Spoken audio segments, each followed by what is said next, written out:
What does it take for a seemingly ordinary woman to pick up a man on a lonely highway and, in the blink of an eye, murder him in cold blood? Why did Aileen Wuornos, a hitchhiking prostitute, become one of America's most infamous female serial killers? The question isn't just how she did it, but why. What drove her to commit such heinous acts of violence on the Florida highways? Aileen Wuornos was born in Rochester, Michigan, in 1956, into a life of hardship and neglect. Her father, a violent sex offender, was arrested before she was even born. Her mother abandoned her when she was just a baby, leaving Aileen and her brother to fend for themselves in the care of various foster homes. This early trauma formed the foundation of Aileen's future choices, many of which would later lead her down the path of violence. By the time she was 14, Aileen had already turned to prostitution, selling herself in exchange for food, money, and shelter. But her troubled life didn't end there.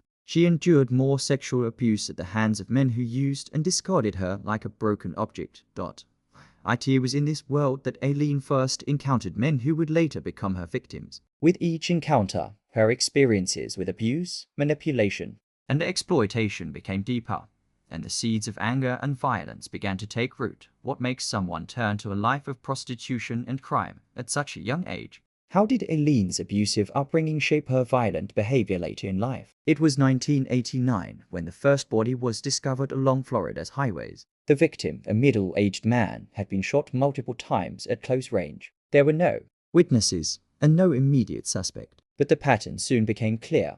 The bodies started appearing with alarming frequency. As the body count rose, investigators began to wonder if they were dealing with a serial killer. The Florida highway murders, as the press would soon dub them, were baffling. The victims were all men, many of whom were truck drivers or solitary travelers. The only connection was the area. The highways around Florida, often desolate stretches of road where travelers rarely stopped. In early 1990, Wuornos was arrested on suspicion of another crime. But when detectives examined her background, they realized there were eerie connections to the murders. She was a prostitute who often traveled these roads. More importantly, she was the last known person to have been with many of the victims.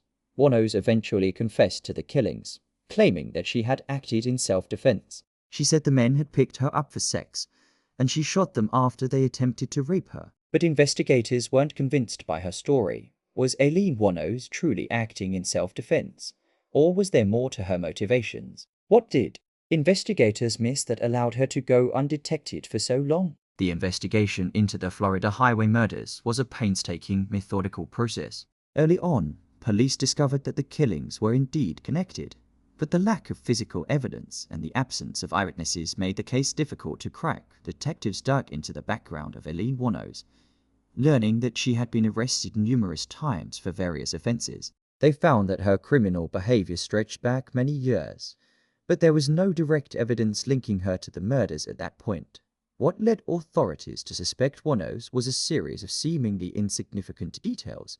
She was seen in the area where many of the bodies were found, and her behavior after each murder was inconsistent with someone acting in self-defense. Wuornos' connection to the murders became clearer when forensic analysis of the bodies revealed a consistent pattern. The gun used in the killings was a .22 caliber pistol, which Wuornos had been known to carry. With this evidence, detectives obtained a search warrant for her home. When they found the gun, it was enough to make an arrest. But Aileen's confession came soon after, offering chilling details about how she lured the men to their deaths. Why was it so difficult for the police to identify Wuornos as the killer sooner? What were the critical pieces of evidence that finally brought her to justice? The arrest of Aileen Wuornos took place on January 9, 1991, when she was apprehended at a convenience store after a brief but violent altercation with a store clerk. At the time, authorities had no idea that she was connected to the string of murders. As Wuornos was brought in for questioning, she quickly confessed to the killings. But her confession wasn't as straightforward as the police had hoped. Aileen's story changed multiple times, and her emotional state swung between anger, confusion, and remorse. Her account of the murders was riddled with inconsistencies.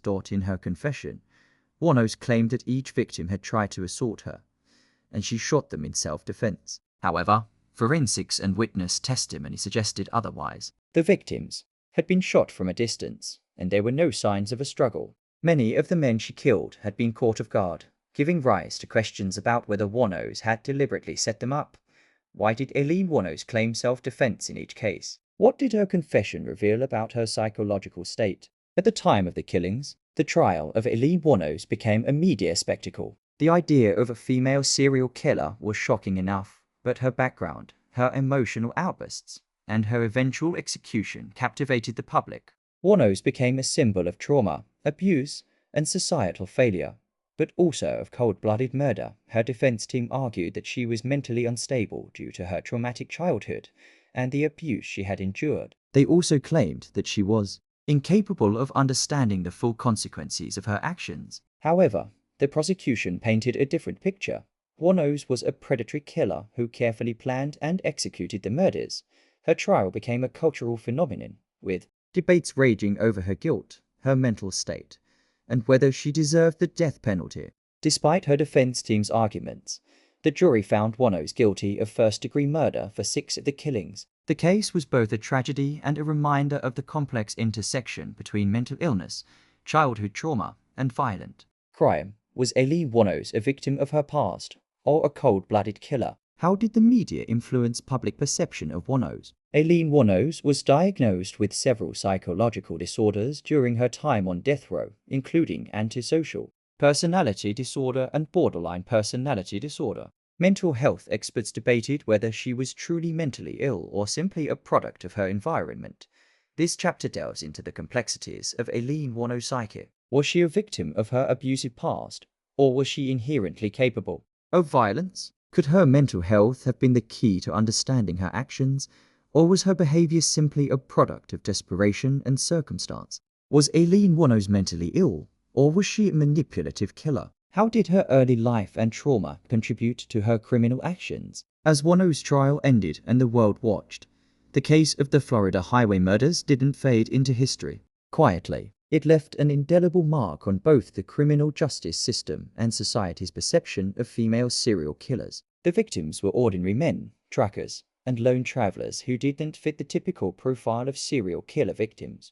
This fact alone made the case particularly haunting. For many, the true horror lay in the possibility that these men, like countless others, had simply been in the wrong place at the wrong time. But Warnos was not just another statistic. She was a woman whose troubled upbringing, mental health issues, and deeply ingrained mistrust of men had led her down this violent path. Society struggled to reconcile the image of a woman capable of committing such grisly acts. The case triggered debates about the death penalty and its fairness, especially regarding those with severe mental health issues. But it also sparked discussions about how victims are remembered and how we treat women in the criminal justice system. Warnos' legacy became a focal point for conversations about how women, often overlooked in discussions of serial killings, could also become predators.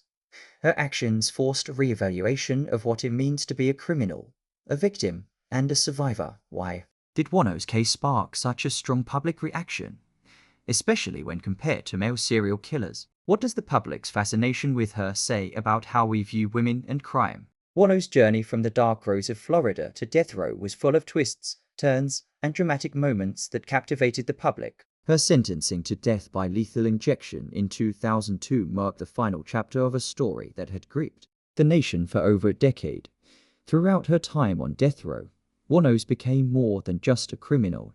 She was a symbol of society's failings, a woman whose tragic past led her to commit unspeakable acts of violence. Yet, despite the remorse she showed in some interviews, many wondered if Warnos ever truly regretted her crimes.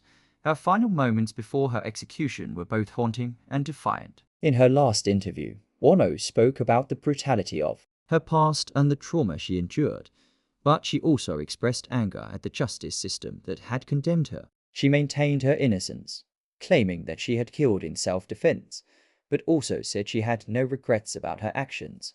When she was strapped to the gurney, Warnos showed no fear, only a strange sense of calm. Her final words, "I'd just like to say I'm sailing with the Rock, and I'll be back like Independence Day, with Jesus June 6th. Like the movie, big mothership and all, I'll be back," were bizarre, leaving the public to question whether she had finally found peace or was still trapped in her own delusions. Her execution sparked outrage among her supporters, some of whom argued that she had never received the proper mental health care. Others, however, felt justice had been served. Was Wono's execution an act of justice, or was it an end to a tragic, deeply misunderstood life? Could the system have done more to address her mental health issues before her crimes escalated? Aileen Wuornos was executed in 2002, but the impact of her case did not end with her death. In fact, the Florida highway murders and Wuornos trial sparked a series of conspiracy theories, public outcry, and media scrutiny that continued for years. Some argued that Wuornos had been a victim of a corrupt system. Advocates for women's rights and mental health awareness raised questions about whether Wuornos was treated fairly. Was she truly capable of understanding her crimes? Was the criminal justice system more concerned with making an example of her than with addressing her mental health issues? There were also those who believed Wuornos had been manipulated by the media and society. They pointed to her interviews and her apparent desire for attention, which some viewed as a cry for help. In the end, her case highlighted the flaws in the justice system, especially when it came to understanding the complexities of mental illness and trauma. Others, however, felt that Wuornos was a predator who used her troubled past as a shield. Some conspiracy theorists claimed that Wuornos was the victim of a setup, that the authorities were out to make an example of her as the female serial killer, and that they were too quick to convict her, based on her past rather than the facts of the case. Wuornos' case also became a cultural touchstone for many. She was portrayed as both a villain and a victim, with filmmakers, writers, and even artists exploring her story in various forms. The 2003 film Monster, starring Charlize Theron, brought the story of Aileen Wuornos to a wider audience, earning Theron an Academy Award for her portrayal of the infamous killer. Her case sparked a larger debate about the criminal justice system and its treatment of women, particularly those with mental health issues. Was Wuornos a tragic figure, or a killer who deserved to be punished? What does the ongoing fascination with Aileen Wuornos reveal about society's attitudes toward women and crime? Was Wuornos a product of a broken system, or was she a cold-blooded killer who manipulated her story? The story of Aileen Wuornos is one of tragedy, violence, and controversy. From her tragic childhood to the string of murders that marked her descent into infamy, Wuornos' life continues to resonate with people across the world. Her case raises uncomfortable questions about the intersection of gender, trauma, and violence. Was Aileen Wuornos simply a victim of a broken system, or did her actions reflect a much darker side of human nature? For some, Wuornos will always be seen as a tragic figure, someone who never had a chance and was driven to murder by circumstances beyond her control. For others, she will always be a cold-blooded killer who used her troubled past as an excuse for her actions. Her case continues to spark debates about the death penalty, mental health, and gender in crime. Wuornos' legacy lives on, not only in the victims she left behind, but in the larger questions she forced society to confront. How should society respond to individuals like Wuornos who commit horrific crimes but have also experienced extreme trauma? What does the story of Aileen Wuornos teach us about the intersection of crime, gender, and mental health? Could this crime have been prevented? The question that lingers after all the facts, theories, and debates surrounding Aileen Wuornos is a simple one. Could this crime have been prevented? Wuornos' story is a tragic one, filled with pain, violence, and desperation. But it also raises difficult questions about the way we treat victims of trauma and how society handles those who commit violent acts. Could early intervention, better mental health care, or a more empathetic justice system have stopped Wuornos before the body count grew? As the case continues to captivate the public, the real answers remain elusive. Could she have been saved, or was her fate sealed from the moment she was born into such a troubled world? Subscribe, like, leave a review in the comment below,